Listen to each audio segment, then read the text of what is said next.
Everyone welcome back to my channel. నేను మీ దీప్తి. ఈరోజు వీడియోలో ఫ్యాబ్రిక్ పెయింటింగ్ క్లాస్ 3 అయితే చెప్పబోతున్నాను. దానికంటే ముందు ట్రేసింగ్ ఎలా చేసుకోవాలి అంటే ప్లే స్టోర్ నుంచి మనకి పేపర్ కాపీ యాప్ ఉంటుంది. డౌన్లోడ్ చేసుకొని రీసెంట్ ఫొటోస్లో చూస్ ద ఫ్రమ్ గ్యాలరీ అని ఉంటుంది. మీరు డౌన్లోడ్ చేసి పెట్టుకున్న ఫోటోని చూస్ చేసుకొని మీకు ఎంత జూమ్ అయితే కావాలో అంత జూమ్ చేసుకోండి. సో మీరు ఇలా పెట్టి మీకు స్క్రీన్ కదలకుండా ఉండాలి అంటే సైడ్కి లాక్ సింబల్ ఉంటుంది. ఆ లాక్ సింబల్ని కనుక క్లిక్ చేస్తే మీకు లాక్ అయిపోతుంది. ఒకవేళ మీరు మళ్ళీ జరుపుకోవడానికి అన్లాక్ చేయాలి అనుకుంటే వాల్యూమ్ బటన్ మైనస్ నొక్కితే మీకు అన్లాక్ అయితే అయిపోతుంది. సో ఇలా చేసుకొని ఈ మొబైల్ మీదనే మీరు ఏదైతే ఫ్రేమ్ ఫిక్స్ చేసుకున్న క్లాత్ ఉండిద్దో ఆ క్లాత్ని పెట్టేసుకొని ఇలా ట్రేసింగ్ అయితే చేసుకోవాలి. ట్రేసింగ్ చేసేటప్పుడు స్క్రీన్ మీద ఇట్లా గట్టిగా పెట్టి నొక్కుతూ అయితే చేయకండి. జస్ట్ ర్యాండమ్గా నార్మల్గా అయితే ఇలా పెట్టి ట్రేసింగ్ చేయండి. ఎవ్రీ లైన్ మిస్ అవ్వకుండా చూసుకోండి. ట్రేసింగ్ చేసుకున్న తర్వాత ఇలా అయితే ఉండిద్ది. అయిపోయిన తర్వాత నేను ఇక్కడ యూజ్ చేసేది కామెల్ కంపెనీ నుంచి ఫ్లాట్ బ్రష్. సో నెంబర్ వచ్చేసి 2 నెంబరు. సో ఇప్పుడు స్ట్రోక్స్ ఎలా ఇవ్వాలో చెప్తున్నాను. జస్ట్ లైన్ గీసినట్టుగా కాకుండా బ్రష్ను ఒక దగ్గర పెట్టుకొని ఇలా డ్రాగ్ చేయాలి కిందికని. డ్రాగ్ చేస్తే మీకు పైన తిక్కర్ షేడ్ ఉంటుంది, లైట్గా కిందికైతే ఉంటుంది. మీకు డిఫరెన్స్ అనేది అర్థమవుతుందని నేను అనుకుంటున్నాను.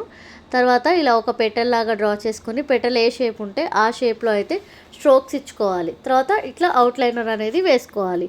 సో ఇప్పుడు ఫ్లవర్స్ ఎలా డ్రా చేసేసుకోవాలో నేను చెప్తాను. సో ఎక్కడ మిస్ అవ్వకుండా చూడండి. అలా అని ఇలా లైన్స్ లాగా ఇవ్వకూడదు, అసలు అట్రాక్షన్ అనేది అస్సలుగా ఉండదు. సో ఇప్పుడు నేను ఏం చేస్తున్నానంటే ఫ్లవర్కి పెటల్ అయితే ఫస్ట్ డ్రా చేసేసుకొని ర్యాండమ్గా ఇలా స్ట్రోక్స్ అయితే ఇస్తున్నాను. సో మీకు కొంచెం లైట్గా కొంచెం డార్క్గా ఇలా ఉంటుంది. అయిపోయాక చుట్టూ నేనైతే అవుట్లైనర్ కూడా ఇస్తున్నాను, లైక్ ఫ్లాట్ బ్రష్ తోటి. సో ఎప్పుడు కానీ మనం ఏదైనా షేడ్ చేస్తున్నప్పుడు బాగా థిక్కర్గా తీసుకోవద్దు, కలర్ చాలా లైట్గా తీసుకోవాలి. బ్రష్కి అనేది అసలు ఉందా లేదా అన్నట్టుగా ఉండాలి. సో అలా ఉంటేనే మీకు ఇలా షేడింగ్ అనేది పర్ఫెక్ట్గా కుదురుతుంది. పేటలు ఏ షేప్ ఉంటే ఆ షేప్కే మీరు స్ట్రోక్స్ అనేది ఇవ్వండి. అలా అని లైన్స్ లాగా ఇస్తే అస్సలు బాగోదు. సో ఇక్కడ టోటల్గా నేను కొంచెం స్పీడ్ అయితే పెట్టాను, ఎందుకంటే మీకు చాలా లెంత్ అయిపోతుంది వీడియో. సేమ్ కలర్ తోటి అవుట్లైనర్ అయినా ఇచ్చుకోవచ్చు 0 నెంబర్ బ్రష్ తోటి, లేదు అంటే థిక్ కలర్ తోటి ఇచ్చుకోవచ్చు. లేదు అంటే మనకి 3D అవుట్లైనర్స్ దొరుకుతాయి కదా, గ్లిట్టర్ కానీ గోల్డ్ కానీ ఏదో ఒక కలర్. సో వాటితోటైనా మీరు అవుట్లైనర్ ఇచ్చుకున్నా బాగానే ఉండిద్ది. తర్వాత నేను లీవ్స్ కూడా అంతే ఫ్లాట్ బ్రష్ తోటే యూజ్ చేస్తున్నాను. ఇంకొకటి ఏంటంటే ఫ్లాట్ బ్రష్ తోటి కనుక మీరు ఫిల్లింగ్ చేస్తే మీకు చాలా ఈజీ అవుతుంది. సో వాటి గురించి నేను నెక్స్ట్ క్లాస్లో అయితే క్లియర్గా ఎక్స్ప్లెయిన్ చేస్తాను. ఇలా లీవ్స్ అన్నీ డ్రా చేసేసుకున్నాను నేను. నా దగ్గర 3D అవుట్లైనర్ అయిపోయింది, లేకపోతే కనుక నేను వేసి చూపించేదాన్ని. మిడిల్లో కూడా నేను స్టోన్స్ పెడదాం అనుకున్నాను, నేను మర్చిపోయాను. సో నెక్స్ట్ వీడియో కనుక మీరు చూడాలి అనుకుంటే సబ్స్క్రైబ్ అయితే చేయండి. మీరు కొట్టే ఒక లైక్ తోటి నాకు ఇంకా చేయాలనే ఎంకరేజ్మెంట్ అనేది వస్తుంది. మీకు తెలిసిన వాళ్ళు ఎవరైనా ఉంటే వాళ్ళకి షేర్ చేయండి, పెయింటింగ్ అంటే ఇంట్రెస్ట్ ఉన్న వాళ్ళకి. సో ఇక్కడ టోటల్గా లీవ్స్ అనేటివి నేను వేసేసుకున్నాను. ఇదంతా అయిపోయాక నేను థిక్ కలర్ తోటి అయితే అవుట్లైనర్ అనేది ఇచ్చాను. అది కూడా 0 నెంబర్ బ్రష్ కామెల్ కంపెనీదే యూజ్ చేశాను. నేను మీషోలో బ్లాక్ కలర్ బ్రషెస్ ఒకటి చూపించాను, అవి తెప్పించినప్పుడు బాగానే ఉండింది. బట్ కొన్ని డేస్కే నా ఖరాబ్ అయిపోయాయి. సో నాకు ఎందుకు అదంత సాటిస్ఫాక్షన్ ఇవ్వలేదు. సో నేను కామెల్ కంపెనీది మార్ట్లో అయితే తెచ్చుకున్నాను. మీకు మార్ట్లో దొరికితే ఓకే, లేదంటే ఫ్లిప్కార్ట్ నుంచి కానీ అమెజాన్ నుంచి బుక్ చేసుకోండి. నెక్స్ట్ ఇంకొక వేరియేషన్ చూపిస్తున్నాను. ఇది నాకు చాలా బాగా నచ్చింది. ఇది ఎలాగంటే మనము కొంచెం ఎక్కువ వైట్ని తీసుకొని అందులో ఒక చిన్న డాట్ అంత రెడ్ తీసుకొని బాగా మిక్స్ చేసేసుకోవాలి. తర్వాత మనం ముందు క్లాస్లో చెప్పినట్టుగా టోటల్గా ఇలా ఫ్లవర్లో మొత్తం ఫిల్ చేసేసుకోవాలి కలర్ అంతా.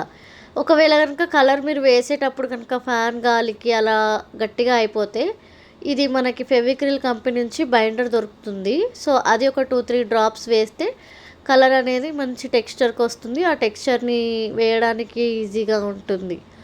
సో అలా బాగుంటుంది. అది కాదంటే మీరు వాటర్ అయితే మిక్స్ చేయకూడదు. వేసినప్పుడు బాగానే ఉన్నా కానీ తర్వాత ఫీడ్ అయిపోతుంది వాటర్ మిక్స్ చేస్తే. సో ఎప్పుడు మిక్స్ చేయాలనుకున్నా కానీ ఫెవిక్రిల్ కంపెనీ నుంచి బైండర్ తీసుకొని మిక్స్ చేయండి. ఇది వేయడం అంతా అయిపోయిన తర్వాత ఒక 15 మినిట్స్ ఆరాక 0 నెంబర్ బ్రష్ తీసుకొని థిక్ కలర్, అంటే ఇప్పుడు మనం వేసిన కలర్ కంటే థిక్ కలర్ తోటి ఇలా అవుట్లైన్ అయితే ఇచ్చుకోవాలి. అవుట్లైన్ ఎప్పుడు డ్రా చేసినా ఈవెన్గా ఉండాలి. ఒకవైపు లావుగా ఒకవైపు సన్నగా ఉంటే అది అంత అట్రాక్షన్గా ఉండదు. సో ఇందాక దానికి ఇప్పటిదానికి డిఫరెన్స్ ఏంటిది అంటే, అదేమో ఫ్లాట్ బ్రష్ తోటి స్ట్రోక్స్, ఇది రౌండ్ బ్రష్ తోటి స్ట్రోక్స్. ఇలా పెటల్ ఏ షేప్ అయితే ఉందో ఆ షేప్ తోటి ఇలా స్ట్రోక్స్ అయితే ఇవ్వాలి. స్ట్రోక్స్ ఇస్తే మీకు అక్కడక్కడ పింక్గా అక్కడక్కడ రెడ్గా అట్లా మంచి షేడ్లో అయితే చాలా బ్యూటిఫుల్గా ఉంటుంది. మీరు ఫ్రాక్స్ మీద వేయడానికైనా లేకపోతే మీరు ఏదైనా శారీ మీద వేసుకోవాలన్నా చాలా బాగుంటుంది. తప్పకుండా ట్రై చేయండి. సో ఇదైతే అయిపోయింది. టోటల్గా అయిపోయాక మీరు అవుట్లైన్ ఇవ్వాలి అనుకుంటే ఇవ్వండి, లేకపోతే లేదు. నేను ఇక్కడైతే ఎటువంటి అవుట్లైన్ అయితే ఇవ్వలేదు. నేను ఇప్పుడు చెప్పబోయేది ఇందులో కూడా ఇంకొక వేరియేషన్. ఇదేంటంటే లైట్ పింక్ మీద మళ్ళీ ఫ్లాట్ బ్రష్ తోటి స్ట్రోక్స్. కలర్ ఎక్సెస్ ఉన్నంత తీసేసి జస్ట్ ఏ షేప్ అయితే పెటల్ ఉందో ఆ పెటల్ని ఇలా స్ట్రోక్స్ అయితే ఇచ్చేసాను. సో టోటల్గా అయిపోయింది. ఇలా మొత్తం ఫ్లవర్ డ్రా చేసేసుకున్నామంటే మనకి అక్కడక్కడ లైట్గా అక్కడక్కడ తిక్క చాలా బాగుంటుంది. మీరు తప్పకుండా ట్రై చేయండి. మీరు ఈ 3 ఫ్లవర్స్లో మీకు ఏది నచ్చింది అనేది కామెంట్ చేయండి. నెక్స్ట్ నేను బ్లెండింగ్ చెప్తాను. అంటే 2 కలర్స్ తీసుకొని ఒక కలర్లోకి ఎలా బ్లెండింగ్ చేసుకోవాలి అనేది చెప్తాను. కలర్ కాంబినేషన్స్ కూడా చెప్దామని అనుకుంటున్నాను. సో అన్నీ ఒకటే క్లాస్లో చెప్పడం కూడా అవ్వదు. సో ఒక్కొక్క క్లాస్లో ప్రతిదీ పోస్ట్ చేస్తాను. అంతకంటే ముందు సబ్స్క్రైబ్ చేయండి. నేను ఇక్కడైతే లీవ్స్ కూడా ఒక వేరియేషన్ చూపిస్తున్నాను. ఫస్ట్ అయితే థిక్ కలర్ ఒక సైడ్కి వేసుకోవాలి. అంటే ఒక హాఫ్లో థిక్ కలర్ వేసుకోవాలి. నేను ఇక్కడ చూపిస్తున్నాను, మంచి క్లియర్గా చూడండి. లీఫ్లో సగం వరకు థిక్ గ్రీన్ కలర్ వేసుకోవాలి. వేసుకున్న తర్వాత లైట్ ఎల్లో కలర్ ఉంటుంది కదా, అంటే లెమన్ ఎల్లో కలర్, దాన్ని ఒక డాట్ లాగా తీసేసుకొని ఈ థిక్ కలర్ దాని మీద పెట్టి లీఫ్ షేప్కి వచ్చే విధంగా బ్లెండ్ చేయాలి. బ్లెండ్ చేస్తే ఏంటంటే మీకు ఒకవైపు థిక్గా ఒకవైపు లైట్గా ఇట్లా నీట్గా కనిపిస్తుంది. మీరు కావాలి అనుకుంటే దీని మీద లైట్గా స్ట్రోక్స్ ఇచ్చుకోండి, చాలా బ్యూటిఫుల్గా ఉంటుంది. సో మీకు ఈ 3 ఫ్లవర్స్లో ఏది నచ్చింది అనేది కూడా కామెంట్ చేయండి. మీకు ఏమైనా డౌట్స్ ఉన్నా కామెంట్ చేయండి, నేను అనేది క్లియర్ చేస్తాను. సో టోటల్గా ఇవాటి క్లాస్ వచ్చేసి ఇది. సో మరో వీడియోతో మీ ముందైతే ఉంటాను. Bye bye.